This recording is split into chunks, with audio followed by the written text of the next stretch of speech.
Banking of road हमें क्या कहता है? ये कहता है कि ऐसा होता है, समझ समझ देखो कभी भी ना पहाड़ी एरिया में क्या होता है, मान सर्कुलर टर्न है ऐसा हमारा, तो वहां पे ऐसे रोड जो बनते हैं थोड़ा सा उसको हिली, मतलब रोड का क्या करते हैं, थोड़ा सा बैंक कर देते हैं, ठीठे लगा देते हैं, कुछ एंगल से उठा देते हैं साइड से। क्यों करते हैं? ताकि एक नेसेसरी सेंट्रीपिटल फोर्स प्रोवाइड किया जा सके और गाड़ी को सर्कल से बाहर निकलने से रोका जा सके। गाड़ी को सर्कल से बाहर निकलने से रोकने के लिए और नेसेसरी सेंट्रीपिटल फोर्स प्रोवाइड करने के लिए हम क्या करते हैं, एक पर्टिकुलर यहाँ पे बैंकिंग ऑफ रोड का कॉन्सेप्ट आता है कि रोड थोड़ा बैंक करते हैं। बैंक मतलब क्या होता है कि बैंकिंग रोड का मतलब होता है कि थोड़ा सा एंगल लगा के रेज कर देना। एंगल मतलब थोड़ा सा raising of the road from a side, मतलब एंगल से थोड़ा सा उठा देना, जिससे कि क्या हो कि गाड़ी सेंट्रीपिटल फोर्स प्रोवाइड हो सके गाड़ी को नेसेसरी, और वो सर्कल से स्किड करके बाहर ना निकले।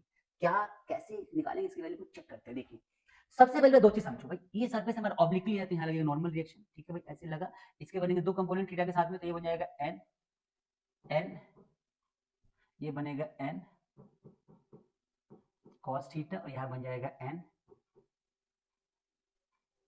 ये बनेगा एन साइन थीटा। आप इसको समझो पहले, ठीक है, एन साइन थीटा। तो ये तो हो गया नॉर्मल डायरेक्शन। और जो फ्रिक्शनल फोर्स होता है ना वो लगता है इसके अराउंड ऐसे, ये होता है फ्रिक्शनल फोर्स। इसके बनते दो कंपोनेंट, एक बनता है यहाँ पे, एक बनता है यहाँ पे। अब ध्यान समझना, ये होता है एंगल थीटा, तो यहाँ बन जाएगा एफ आर कॉस थीटा, और यहाँ बनता है एफ आर साइन थीटा। ये सारे फोर्सेस को हमें करना है बैलेंस। कैसे करेंगे ध्यान से देखो, तो पहले ऊपर नीचे के फोर्सेस ले लो। ऊपर क्या फोर्स लग रहा है हमारा, एन कॉस थीटा, नीचे क्या लग रहा है एफ आर साइन थीटा, और हाँ साथ में जो बॉडी है इसका विरुद्ध नीचे लग रहा होगा, तो ये हो जाएगा हमारा एम। ठीक है भाई, समझ में आया सबको? आप बाकी सब छोड़ दो, हमारे फोर्सेस को देखो, इंपॉर्टेंट है, देखो ध्यान से यहाँ पे। भाई ये गाड़ी है, ठीक है, गाड़ी का नॉर्मल डायरेक्शन यहाँ पे लग रहा था, तो नॉर्मल के दो कंपोनेंट बने, एक यहाँ पे और एक यहाँ पे, ठीक है भाई। ये एंगल हमें लगाया थीटा, तो ये बन जाएगा एन कॉस थीटा, ठीक है भाई, एन कॉस थीटा। यहाँ पे क्या बना, तो यहाँ बन गया N sine theta, N sine theta. Clear हो गया सबको भाई? ठीक है। अब अगर हम बात करते हैं, तो ये जो गाड़ी है फ्रिक्शनल फोर्स यहाँ पे ऐसे लगता है, तो इस फ्रिक्शनल फोर्स पर दो कंपोनेंट कैसे, तो एक बन जाएगा एफ आर कॉस थीटा, जो कि एंगल इस पर यहाँ लगता है फ्रिक्शन का, एक यहाँ पे लगेगा फ्रिक्शन का, लगेगा यहाँ पे, तो ये एंगल कॉस, ये कैसे लगा मैं समझा दूंगा अभी। और यहाँ पे बन जाएगा क्या, F R sine theta, F R sine theta, और यहाँ पर क्या हो जाएगा, ये हो जाएगा mg। ठीक है भाई, तो ये सारे कंपोनेंट्स हमारे यहाँ पे रेडी हो गए। अब हमें क्या करना है, हमें करना है इसको क्या बैलेंस। कैसे करेंगे ये समझते हैं। चलिए देखिए, तो सबसे पहला काम कि अपवर्ड और डाउनवर्ड फोर्स लेते हैं, तो यहाँ पे अपवर्ड में आ जाएगा एन, अपवर्ड में क्या आ जाएगा एन कॉस थीटा, अपवर्ड में एन कॉस थीटा, और डाउनवर्ड में आ जाएगा, तो इसको थोड़ा बैलेंस करते हैं, स्पेस बहुत ज्यादा लेगा, थोड़ा छोटा कर देते हैं इसको, ये देखते हैं ध्यान से। तो सबसे पहले आ जाएगा भाई N N cos theta is equal to, एक तो आ जाएगा एम जी, और प्लस में F R sine theta, F R sine theta, ठीक है, ये बन गया इक्वेशन 1। ठीक है भाई, फिर हम लेते हैं, देखो अब सारे फोर्स यहाँ पे सेंटर की तरफ लग रहे हैं, तो उस साइड क्या लगेगा, तो उस साइड लगेगा वो फोर्स जो इन सभी को बैलेंस करे, वो होता है क्या, एम वी स्क्वायर अपॉन में आर, इसको बोलते हैं centripetal force, M V square by R. तो ये फोर्स क्या करेगा, इसको बैलेंस करेगा। आइए समझते हैं कैसे।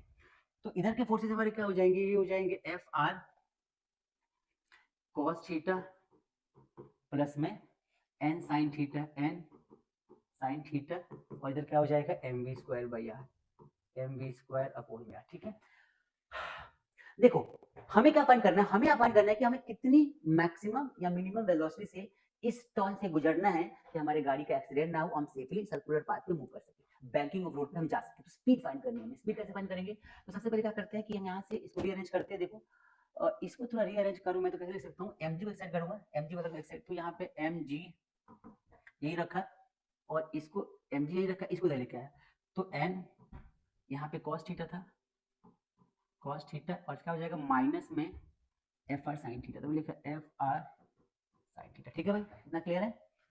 ठीक है, अब देखो ध्यान से यहाँ पे, तो ये इक्वेशन जो बना हमारा, इसको हम बना देते हैं 1, ना कि इसको। ठीक है, ये इक्वेशन हमारा जो बना, इसको बना देते हैं 1, इसको बनाते हैं सेकंड, दोनों को डिवाइड कर देते हैं। ठीक है, तो भाई हम अगर डिवाइड करते हैं वेलोसिटी को रखेंगे ऊपर, क्योंकि वेलोसिटी में चाहिए, तो हमने लिखा M V square, M V square upon में R is equal to frictional force cos theta plus mu N sine theta, और नीचे लग रहा है तो यहाँ पे क्या हो जाएगा, तो यहाँ पे आ जाएगा एम जी, ठीक है, और थोड़ा सा तरीके से करें अगर तो ये r और यहाँ पर तो mg ही आ जाएगा, और इसके डिवाइड में क्या आ जाएगा, इसके डिवाइड में आ जाएगा हमारा n cos थीटा और माइनस में एफ आर साइन थीटा। ध्यान से अगर आप समझेंगे इस चीज को तो समझ में आ जाएगा। ठीक है, यहाँ तक क्लियर सबको? अब अगर आप यहाँ तक समझ पाए तो फिर तो कहानी समझेंगे आसानी से, आगे कुछ नहीं। हमने दो इक्वेशन बनाया, हमने वर्टिकल और अपवर्ड डाउनवर्ड मोशन को देखा, लेफ्ट राइट मोशन को देखा, इक्वेट कर दिया, हमने mg एक साइड कर दिया और mv स्क्वायर बाई आर को एक साइड कर दिया, तो उनको डिवाइड कर दिया। तो देखो यहाँ पर क्या होगा, यहाँ पर तो भाई m से m कैंसिल हो जाएगा, तो यहाँ बचेगा v स्क्वायर अपॉन में जी आर। ठीक है भाई, हमने लिख दिया।